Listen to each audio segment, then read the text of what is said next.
ಮನೆಯಲ್ಲಿ ದೀಪ ಮುಡಿಸಿ ಹೊತ್ತು ಹೊತ್ತಿಗೆ ಅನ್ನ ಉಳಿಸಿ ತಂದೆ ಮಗುವ ತಪ್ಪಿದಾಕೆ ನಿನಗೆ ಬೇರೆ ಹೆಸರು ಬೇಕೆ ಸ್ತ್ರೀ ಎಂದರೆ ಅಷ್ಟೇ ಸಾಕೆ. ಎಲ್ಲರಿಗೂ ಅಂತಾರಾಷ್ಟ್ರೀಯ ಮಹಿಳಾ ದಿನಾಚರಣೆ ಶುಭಾಶಯಗಳು.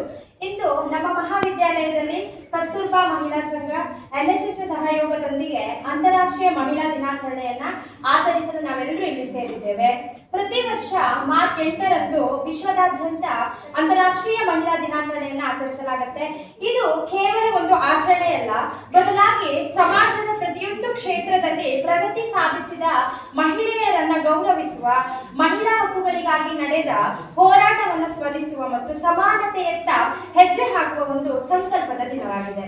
ಇಂತಹ ವಿಶೇಷ ಕಾರ್ಯಕ್ರಮದಲ್ಲಿ ಉಪಸ್ಥಿತರಿರುವ ಎಲ್ಲಾ ಗೌರವಾನ್ವಿತರನ್ನು ಸ್ವಾಗತಿಸುವ ಅವಕಾಶ ಸಿಕ್ಕಿರುವುದು ನನ್ನ ಭಾಗ್ಯವೇ ಸರಿ. ಮೊದಲನೇದಾಗಿ ಈ ಕಾರ್ಯಕ್ರಮದ ಅಧ್ಯಕ್ಷತೆಯನ್ನು ವಹಿಸಿ ಈ ವಿಶೇಷ ಕಾರ್ಯಕ್ರಮಕ್ಕೆ ಸಲಹೆ ನೀಡಿದ ನಮ್ಮ ಪ್ರೀತಿಯ ಪ್ರೊಫೆಸರ್ ಚೇತನ MS ಮೇಡಮ್, NSS ಯೋಜನಾಧಿಕಾರಿಗಳು, ಇವರಿಗೆ ಹೃತ್ಪೂರ್ವಕ ಸ್ವಾಗತವನ್ನು ಬಯಸುತ್ತೇನೆ.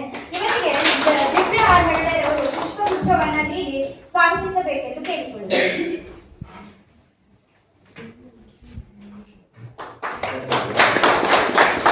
ಹಾಗೆಯೇ ಈ ಕಾರ್ಯಕ್ರಮದಲ್ಲಿ ಉಪಸ್ಥಿತರಿದ್ದು ಇನ್ನೇನು ವಿಶೇಷ ಉಪನ್ಯಾಸ ನೀಡಲಿರುವ professor Roopadevi MP madam, Kannada ವಿಭಾಗದ ಮುಖ್ಯಸ್ಥರು, MGC ಕಾಲೇಜ್ ಸಿದ್ದಾಪುರ, ಇವರಿಗೆ ಪೂರ್ವಕ ಸ್ವಾಗತವನ್ನು ಬಯಸುತ್ತೇನೆ.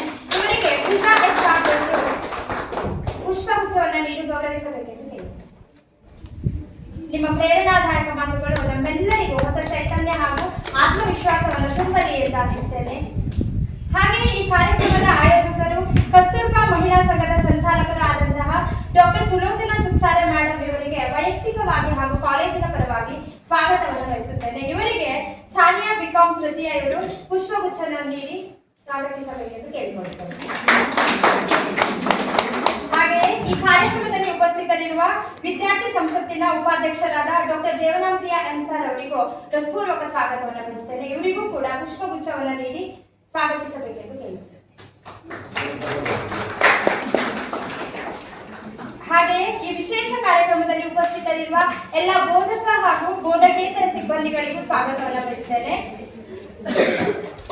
ಈ ವಿಶೇಷ ಕಾರ್ಯಕ್ರಮದಲ್ಲಿ ಹಾಜರಿರುವ ಎಲ್ಲ ಪ್ರೀತಿಯ ವಿದ್ಯಾರ್ಥಿಗಳಿಗೂ ಕೂಡ ಸ್ವಾಗತವನ್ನು ಬಯಸುತ್ತೇನೆ. ನಿಮ್ಮೆಲ್ಲರಿಗೂ ಮತ್ತೊಮ್ಮೆ ಸ್ವಾಗತವನ್ನು ಬಯಸುತ್ತಾ ನನ್ನ ಸ್ವಾಗತ ಭಾಷಣವನ್ನು ಮುಗಿಸುತ್ತೇನೆ. ಧನ್ಯವಾದಗಳು.